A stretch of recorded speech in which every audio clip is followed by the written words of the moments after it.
Тедди Бауга нэр хэрхэн үүссэн бэ? Тедди хэмээн нэрлэгддэг бамбуушийг хүн бүр мэднэ. Магадгүй алдарт мистер Бений найз бамбууш гэдгээр нь ч мэдэх байх.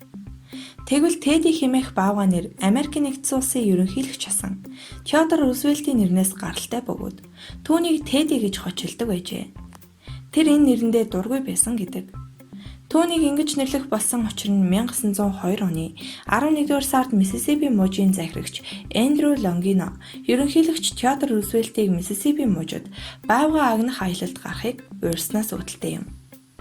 Тэрээр хөлийн асуудал зохицуулахаар Миссисипи мужид ирсэн байсан бөгөөд урилгыг хүлээн авч нэг өдрийг ан авт зориулахаар шийджээ. Тэд хэд хэдэн анчдаар ахлуулан баг болж агнсан ангийнхаа тоогоор өрсөлдсөн бөгөөд анчин хоолдоор удирдуулсан Рузвельтийн багийнхан хэдэн цагийн турш олз хайсан ч тэрээр нэгч Бауга олж чадсангүй. Ингээд түүний дагалдан явсан хүмүүс нь ерөнхийлөгчдөө туслахаа шийдэж шархатсан жижиг Баугыг хайж болоод алдчихгүй тулд олсоор бургаснаас уйж орхижээ. Дараа нь тэд ерөнхийлөгч Рузвельтэд тэр Баугыг буудахыг зөвлөжээ. Гэвч ерөнхийлөгч үүнд нь дургуйцсан. Тэдний тусламжийг огт унаасангүй.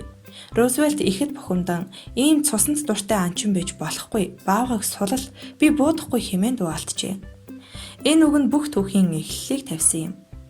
Хэд хоногийн дараа 1902 оны 11-р сарын 16-нд Вашингтон Пост сонин ерөнхийлөгчийн ангийн тухай тэмдэглэл нийтлүүлэхдээ улс төрийн шог зураач Клиффорд Берриманы зургийг хавсрагсан байна. 19-р зууны сүүлчээр зөөлөн тоглоомыг гэрээр үйлдвэрлэх нь идэвхтэй үйл ажиллагааны салбар болоод байлаа. 1880 онд байгуулагдсан ийм нэгэн компани туршлагатай уялдчин Маргарет Штефт харьяалагддаг байв.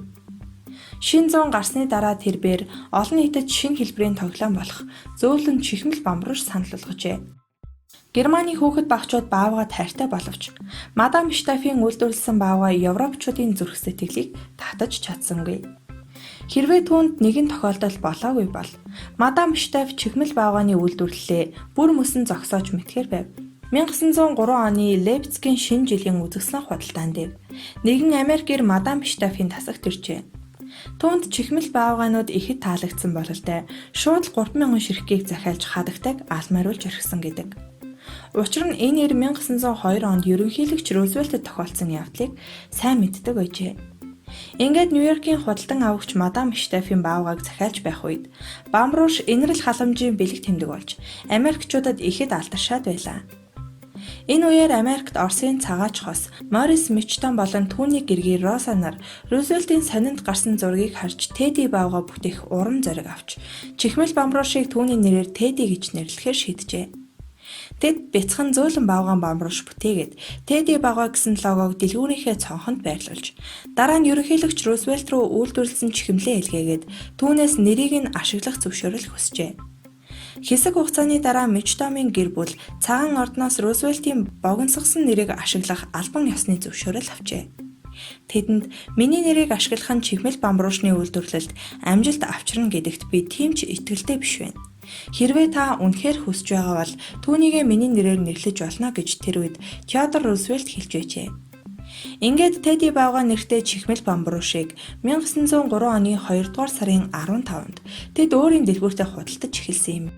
Тоглоомнууд нь шууд амжилтанд хүрсэн бөгөөд Мичтон компани байгуулж олон шинэлэг тоглоом үйлдвэрлэх болжээ. Мөн хойд Америкийн сурган хүмүүжүүлэгч Итон Рузвельтийн Бауга хэмээх хүүхдийн цуврал номыг бичиж, хөгжмийн зохиолч Джон Братон 1907 онд Тедди Баугаан баяр хэмээх дуу зохиожээ. Тэр үеийн Америкийн алдарт дуу болох чихмэл Баугаан баярыг Рузвельтийн дараагийн сонгуулийн сурталчилгаанд ашиглаж байсан аж. Ингэж Теодор Рузвельт өөрийнхөө хүсэл сонирхлоос хамааралгүйгээр өнөө үеийн дэлхийн хамгийн шилдэг орлоготой тоглоомын үйлдвэрлэлийг үүсгэн байгуулагчдын нэг болжээ.